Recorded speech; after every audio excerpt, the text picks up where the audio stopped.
નમસ્કાર, બેનિફિટ બુલેટિનમાં આપનું સ્વાગત છે. હું રાજવી. તો જાણીએ આજના મહત્વના સમાચાર. ઇન્ડિગો ફ્લાઇટ રદ થવા વચ્ચે રેલવે વિભાગનો મોટો નિર્ણય. હવે 7 અને 9 ડિસેમ્બરે અમદાવાદથી Sabarmati Delhi superfast special train દોડશે. મુસાફરોની તાત્કાલિક માંગને પહોંચી વળવા રેલવેની પહેલ. મહારાષ્ટ્ર શિક્ષકોના રાજ્યવ્યાપી વિરોધને કારણે 2500થી વધુ શાળાઓ બંધ. ટેટ ફરજિયાત અને નવી સંચ મંતવ્ય નીતિ સામે 15 સંગઠનો એકત્ર. 13,000થી વધુ શિક્ષકો બિનમંજૂર રજા પર. અનેક એઇડેડ શાળાઓ બંધ થવાની આશંકા. રાજકોટના પડધરીમાં ચોરીની મોટી ઘટના સામે આવી. એરફોન ઇન્ડિયા કંપનીમાંથી ₹27 લાખ રોકડની ચોરી. બુકાનીધારી શખ્સોની હરકત સીસીટીવીમાં કેદ. પોલીસ તપાસમાં ઝડપ વધી.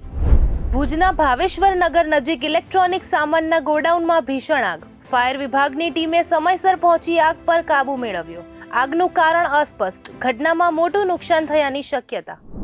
તો આવા જ મહત્વના સમાચારો જાણવા માટે જોડાયેલા રહો બેનિફિટ ન્યૂઝ સાથે.